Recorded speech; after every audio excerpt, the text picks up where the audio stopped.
Hello everyone समस्त को मु भी शिक्षक भाई यूट्यूब चैनल रे बहुत बहुत स्वागत एवं अभिनंदन। आशा करुँच आप समस्त भलरे अच्छा।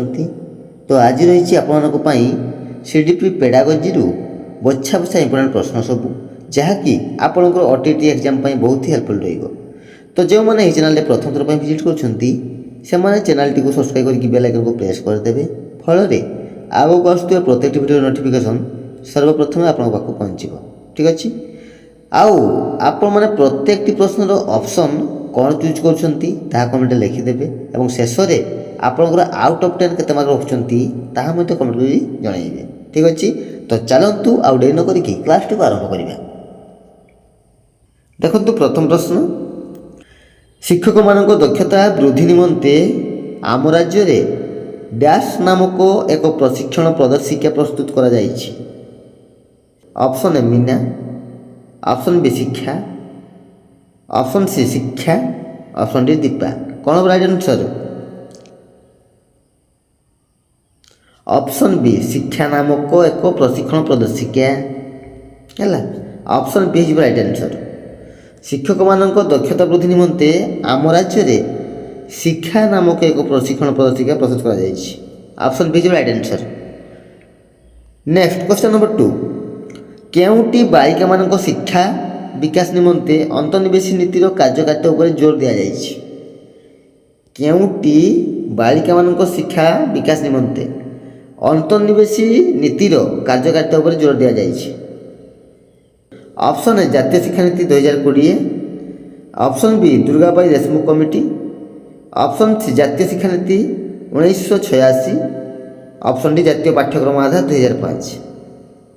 तो कौन होगा राइट आंसर? ऑप्शन डी जातीय पाठ्यक्रम आधार 2005 है। ऑप्शन डी हो राइट आंसर। जातीय पाठ्यक्रम आधार 2005 बालिका मानक शिक्षा विकास निमंते अंतर्निवेशी नीतिर कार्यकारिता उपरे जोर दिया जाउछि। ठीक अच्छे नेक्स्ट क्वेश्चन नंबर 3 शिक्षण कार्य द्वारा शिक्षार्थी मानकर निम्नोक्त केउं दक्षता वृद्धि घटी थाए? शिक्षण कार्य द्वारा शिक्षार्थी मानकर निम्नलिखित मध्यरु केउं दक्षता वृद्धि घटी थाए? सामाजिक, स्वशिक्षण, मानसिक ना शारीरिक? कौन राइट आंसर? राइट आंसर हो ऑप्शन बी स्वशिक्षण है। ऑप्शन बी हो राइट आंसर। शिक्षण कार्य द्वारा शिक्षार्थी मानकर स्वशिक्षण दक्षता वृद्धि घटी थाए। नेक्स्ट क्वेश्चन नंबर 4 केउटी अंतः अभिप्रेरणार उदाहरण? केउटी एक अंतः अभिप्रेरणार उदाहरण? कौन राइट आंसर?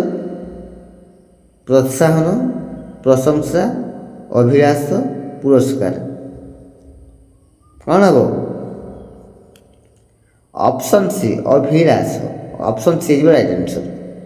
अभिलाष अंतः अभिप्रेरणार एक उदाहरण है। नेक्स्ट क्वेश्चन नंबर 5 लिखित परीक्षा रे केउं प्रकार प्रश्न रहिबो नाही? लिखित परीक्षा रे केउं प्रकार प्रश्न रहिबो नाही? ऑप्शन ए दीर्घ उत्तरमूलक प्रश्न, ऑप्शन बी संक्षिप्त उत्तरमूलक प्रश्न, ऑप्शन सी मौखिक प्रश्न, ऑप्शन डी वस्तुनिष्ठ प्रश्न? कौन हम राइट आंसर? ऑप्शन सी मौखिक प्रश्न है। मौखिक प्रश्न लिखित परीक्षा रे रहिबो नाही। तो option C is right answer मौखिक प्रश्न।